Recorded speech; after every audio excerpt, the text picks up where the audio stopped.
Hi, it's Jeff Altman, the Big Game Hunter, and welcome to Career Coach Office Hours. Tuesdays and Fridays, except for next week when I'm on vacation, I take questions from people about job search, hiring more effectively, management, leadership, career transition, dealing with workplace issues. And thus, if you've got a question for me on one of those subjects, please put your questions into chat. I'd be very happy to answer them. I also want to mention to you that if we're not connected on LinkedIn yet, send a connection request to me or follow me if that's your preference. My page there is linkedin.com/IN/ the big game hunter. Mention that you saw this because I like knowing I'm helping folks.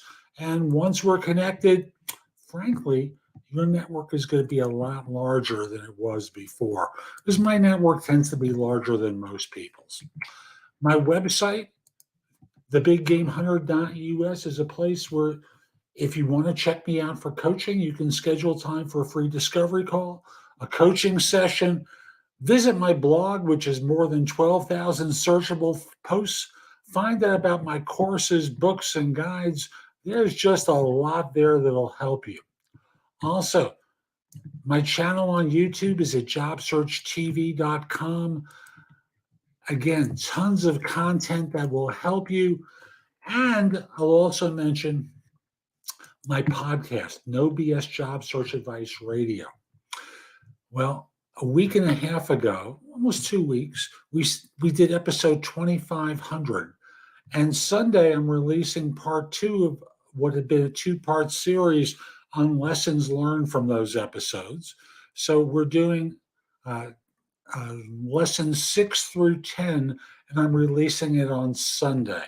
So subscribe to No BS Job Search Advice Radio and Apple Podcasts, Spotify, where it's a video podcast, Amazon Music, Google Play, almost any place people listen to podcasts, it's available there.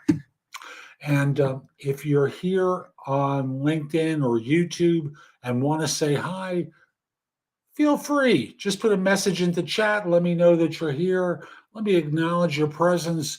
I'd be very happy to do so. And I've received questions in advance of the show, which is true for any of these, because I know people can't always make a 1 o'clock Eastern time show. So if you've got a question for me, you can always message it to me through my LinkedIn account. Again, the page there is linkedin.com/IN/ the big game hunter. So I have a number of questions I received in advance of the show. And the first one is, how do you tweak your resume for each job application? Well, I'm going to first be a little snarky and say by tweaking your resume for each job application or for each position that you're applying for. Now, how do you do that? You look at the requirements that are specified in the job description. You look at the functionality of that. You make sure that you're using their language in your resume.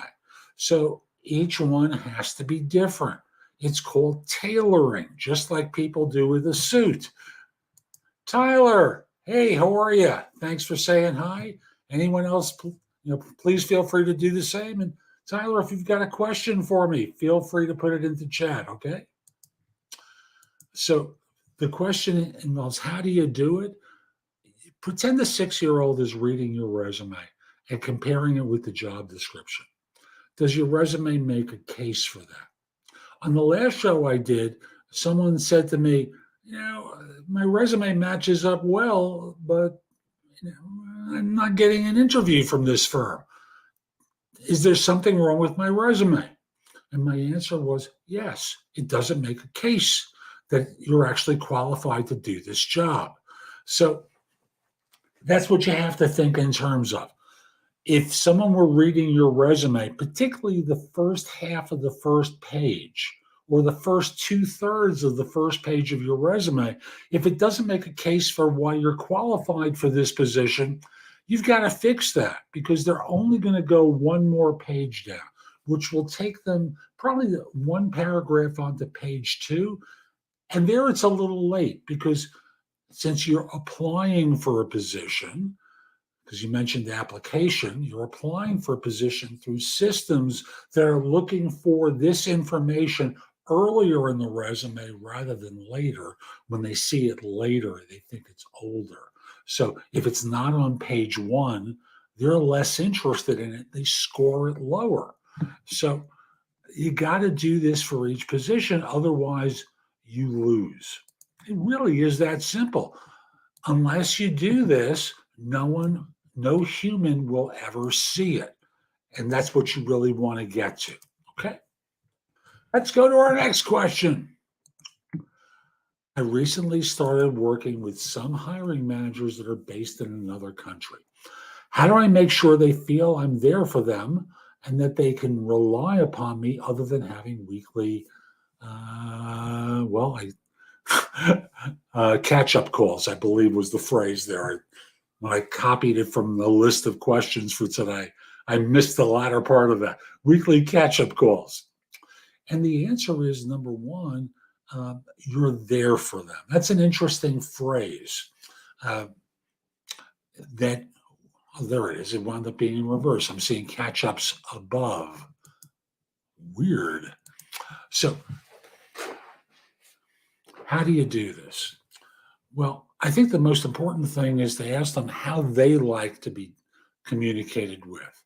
And you simply want to say, I want to make sure you know what I'm up to and that you feel comfortable reaching out to me if you need my help with something.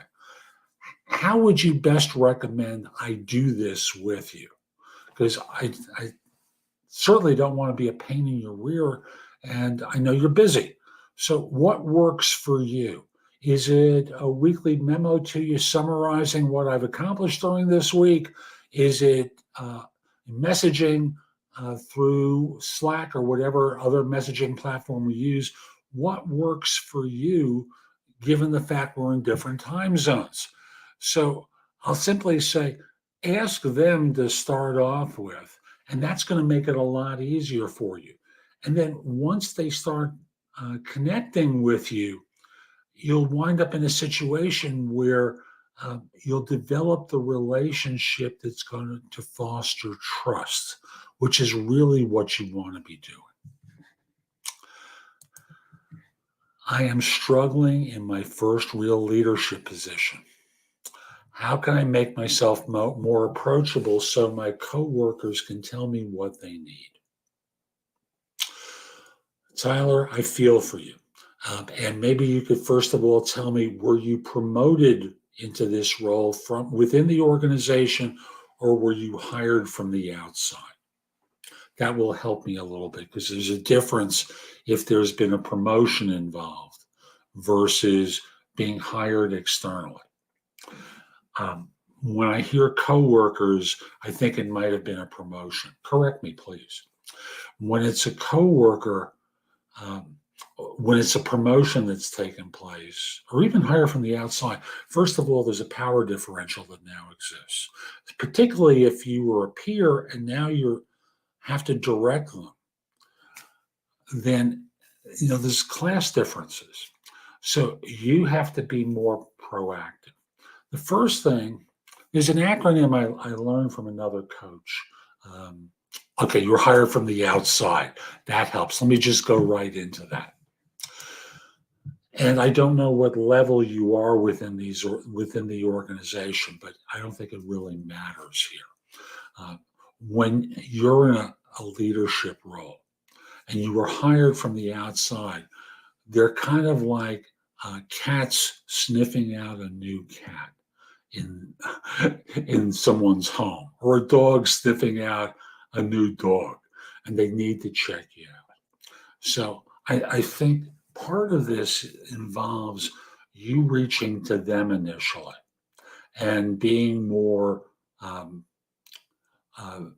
involved with them. And by that, I don't mean micromanaging, but cheerleading them a little bit. I was starting to talk about an acronym I learned from another coach. And let's just see. Okay. I'll come to you in just 1 second, okay? There's an acronym I learned from another coach called the CASTLE principles. CASTLE is an acronym for courage, authenticity, service, truthfulness, love, effectiveness. If a manager is deficient in one of those, their team uh, withdraws from them, and thus they become less effective. So you have to be more proactive. And I think for you, it might start off with being authentic. Hey, folks, I want to help you win. I want to help you learn and grow and develop. I want to make sure you get promoted into roles like I'm in now or beyond.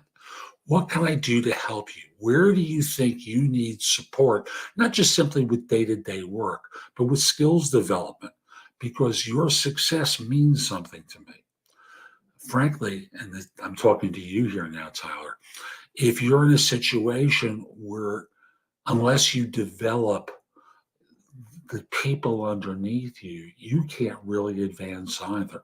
So you want to create the training opportunities where your people can learn and grow. So part of this involves you coaching, and that's part of the service that you're going to provide them. Obviously, you're always honest with them. They have to feel you too. That's where the love comes into play. I love what you did. And with time, you'll grow to love them too. And you also want to be effective for them and for the user population. I'm here to help, and I know you don't know me well enough when I say that to believe me, but I want to prove it. But I'm also going to challenge you and ask you, what have you considered so far? So they can teach you how they think, and you can teach them how you think and how you would approach them. But it always starts with the coaching model of you asking them questions and then following up on those questions with, have you considered this? Have you considered that? Yes, I did. And why was that not the best option for you? And thus, what you're doing there is putting them in the position of learning in a Socratic way of question and answer. And you can also say, hey, look, I'm new around here. I don't know how things were done previously. How did my predecessor handle this kind of stuff? And they'll tell you about it. And why wouldn't that work for you this time? Notice what I'm doing is I'm putting them in the position of talking to you. And it's not about you criticizing them. It's about you supporting them in their growth and their development in order to ensure they're not outsourcing their thinking to you. Because that's what a lot of people will do with a new manager. They're going to expect you to make decisions for them that they're fully capable of doing. It will help them feel better if their decisions are good, if you support them in that and simply say, that seems like a good choice. If you struggle with anything or it doesn't work out, just come back to me. Let's work on fixing it together, okay? But I don't see a problem with that if it's true. And otherwise, you can say, did you consider this? Did you consider that? And why wasn't that the right choice? Interesting. Where I last worked, this is what happened when we tried this. And this is a different place. So you follow what I'm doing here, I'm sure. I just want to remind everyone who's watching or listening to put your questions about job search, hiring, management, leadership, career transition, or advice about a workplace issue into chat so I can answer your questions. I think I'm being silently fired. Also, there are communication issues with my manager.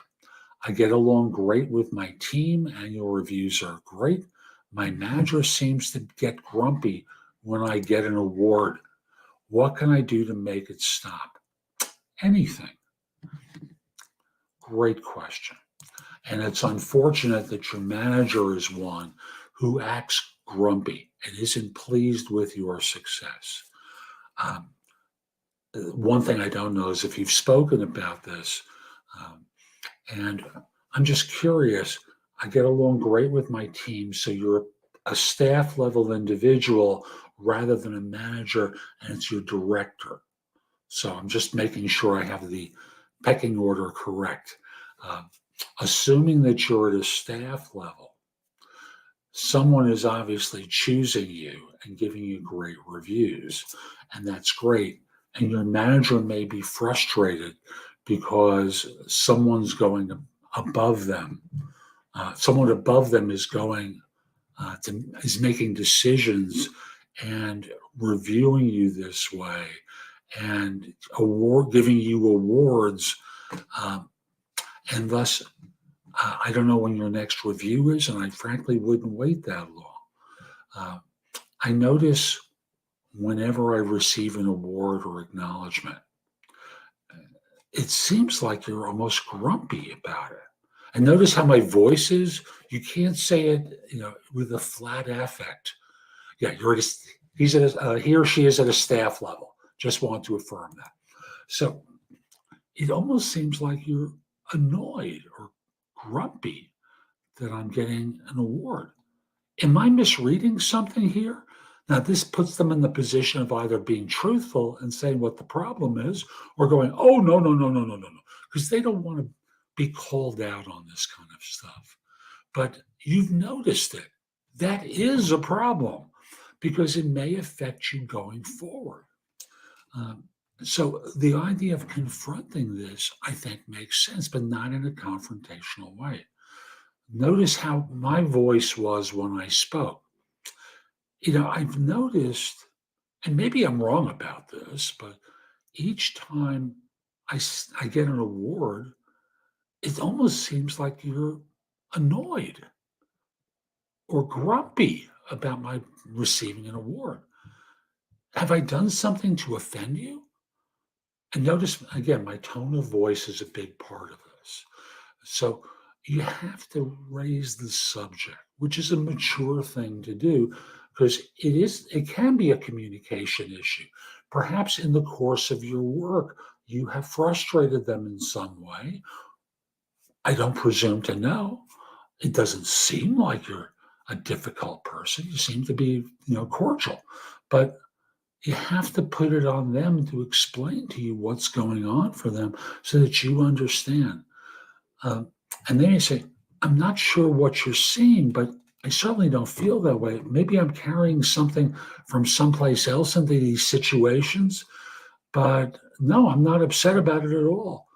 And they really shouldn't be because your success, as I mentioned to Tyler in the previous question, can yield their promotion opportunity where you have the potential to step into their role. I also would raise the subject of, because I'd hate to feel as though, you were upset with me because I want to be able to come to you for guidance and mentorship. But when you're seemingly annoyed, I don't know what to do with that. So that's the way I would approach it. And after you form the question, excuse my language, shut up and listen. And after they've had a chance to speak, you may ask a clarifying question, and they may say, what gives you the idea I'm grumpy or I'm annoyed? And then you explain it by their facial expression, tone of voice, whatever it is that's causing them to look annoyed or grumpy to you. And then, no, I'm not feeling that way. And then you have to really, for the time being, let it go. And if it appears again in another situation, you have to teach them what you spotted more quickly and say, this morning in the meeting, I said something that seemed to tick you off. Just so I learn from you, this is what I said. And what was going on for you when I said that? Because I certainly don't want to annoy you, upset you, tick you off, what have you. And there's an old book called The 1 Minute Manager that talks about catching people doing something right. Conversely, in this particular case, your manager is doing something wrong, in my opinion. And in doing it wrong, they're upsetting you and driving away someone who's getting great reviews, which I suspect they really don't want to do. Silently fired, I don't know whether this is affecting your work assignments or not. If it is, that's also something to raise in the meetings. But it starts off with pointing out to them what they say or do that makes them seem grumpy or upset with you or annoyed with you um, in the course of you receiving positive attention. Hope that helps. And if you've got a question for me about any of these things, job search, hiring more effectively, management, leadership, career transition, or help with a workplace issue like the LinkedIn user there did, put it into chat so I have a chance to address it. And okay, good. Hasn't affected anything with work assignments. That's great. Next question is, as a manager, how should you motivate your employees if they have high targets but low results? There's so many different ways I can address this. So often organizations do things that are demotivating. So the classic example is the salesperson who is given a territory 1 year, they hit their numbers, exceed their numbers, and then the territory is cut and the numbers are raised. That way they're motivated to work harder to make the same living. How do you motivate your employees if they have high targets but low results? The first question is this based upon a change in policy? As in the example I just gave about salespeople where they've cut the territory and raised the quotas. Is this as a result of there being poor performers? They were hired, these were the targets, and you're not getting results. First question is it a training issue? Is it a skills issue? What's the problem? So for you, you talk to your people. I see you're running behind on your targets. What can I do to help? What's going on for you? I don't know. This is really hard. Yes, it's hard. If it was easy, we could have a machine do it. We could have software do it. But we want you to do it. What do you need in order to hit your targets? What's the problem here? If it's a skills issue, I can get you out for training, excuse me, to support you with that. If it's something else, I need to know about that too. I always think of the movie and the play, Glengarry Glen Ross. They're bad leads. I want the good leads. And maybe they're getting bad leads. And there's an issue with what the firm is doing to support these people who have high targets, which I assume are sales targets, but they're not giving them any resources to work with. I know when I worked in recruiting, there was a point where my firm cut back on tools and resources that we had available to us. And the choice was do without, in which case we're not making a living, or reach into our own pockets, which is cutting into our margins, our compensation. So you have to talk to them and basically ask them for what they think they need, which sounds like a conversation you haven't had yet. I'll also say, if these are people who are just not performing, that's on you, because you have to learn how to interview better. You have to learn how to evaluate and assess people. I coach people along these lines. So if you'd like to approach me about coaching, visit thebiggamehunter.us, schedule a paid coaching session with me, and I'll go through a couple of ideas after I listen to you about what your more detailed issues are. So that's my best advice for how to deal with sales professionals in particular who just aren't performing. Because I mentioned another coach earlier. What Lance Secretan says is motivation is lighting a fire underneath someone. You don't want to be doing that. Inspiration is lighting a fire within someone. What can you do to inspire them to be great? What can you do to inspire them to be world class so that they perform at a higher level and can deliver? If you can't do that, has your firm created so much institutional friction they can't succeed? And thus, what can you do to eliminate that friction? After you've spoken to them, you can listen and take action, going to more senior management to see if you can resolve their issues. But think in terms of lighting the fire within them, not underneath them. And the fire underneath them often involves threats, and that really isn't good either. Again, going back to the castle principles from earlier: courage, authenticity, service, truthfulness, love, effectiveness. Okay. This was a fun question. When is good enough good enough? Under some circumstances, um, people roll out minimally viable products, and they do it to test what customers think. They charge full price for them, and thus you can say, you purchase the product now, we'll have multiple releases, no one will charge you for. Any upgrades for the next few years, you're never going to pay anything more than this price. That's that.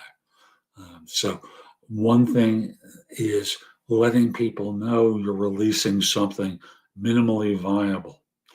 Number two is, under normal working conditions, I don't believe that's appropriate. Good enough is never good enough, because to me, good enough is not about world class. And I want you thinking in terms of doing world class work. If you do the lazy way and cut corners, then what happens is that you disappoint people and you become average and mediocre.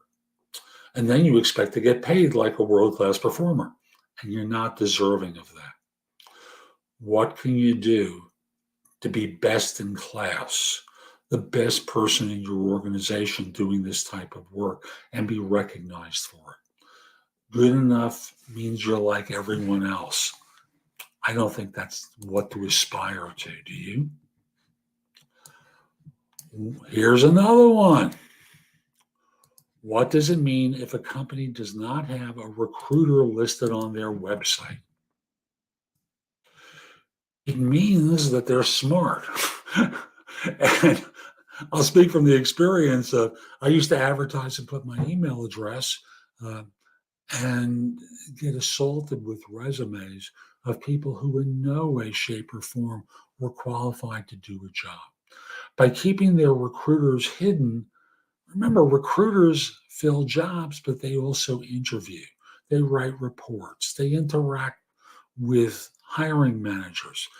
Often they schedule interviews. It's a lot of work.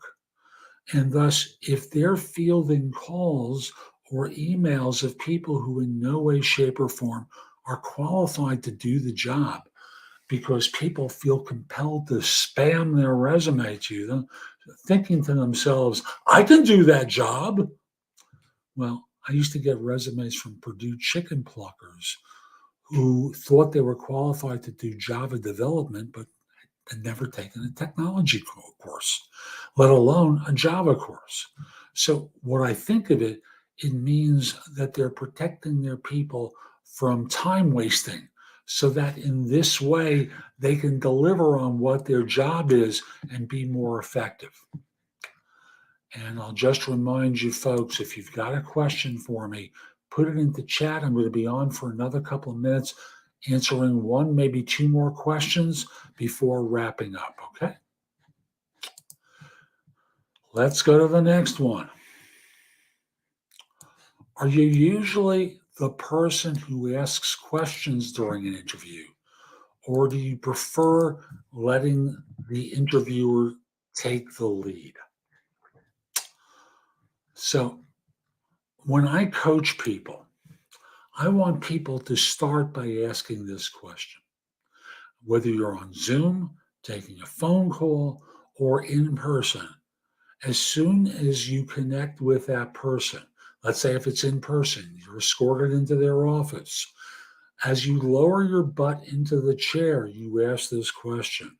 On Zoom, after the initial pleasantries, you ask this question. If it's a phone call, they'll introduce themselves and you'll go, "Hi, how are you?" Before we get started, would you mind if I ask a quick question? Sure. I recall the position description, or I recall what Ronnie the recruiter or Rona the recruiter said, but I want to get your take on the role. Could you tell me about the job as you see it and what I can do to help? Now, the reason for this is job descriptions are 80% accurate. And as one HR executive said, if we're lucky. So most of you are aiming at the wrong target when you're answering interview questions. By asking this question at the beginning, hey, thanks so much for making time to meet with me. I really appreciate it. I recall the position description, but I want to get your take on the role. Could you tell me about the job as you see it and what I can do to help? 3 sentences. That's what we're talking about. And if you're on camera, it's easy because you can take a Post-it note, write this out, and then tape it to the left or the right of the aperture of your camera. And this way, be able to just read off of it in order to ensure you hear about the job at the beginning of the interview. So you can talk about what you've done that matters to them and not just talk about what you've done. Remember, what they care about are the results that you've gotten and the skills that you have related to what they need you to do and what skills they need you to possess. Everything else is extraneous. Thus, in doing this, what you're doing is connecting the dots for them when you answer questions.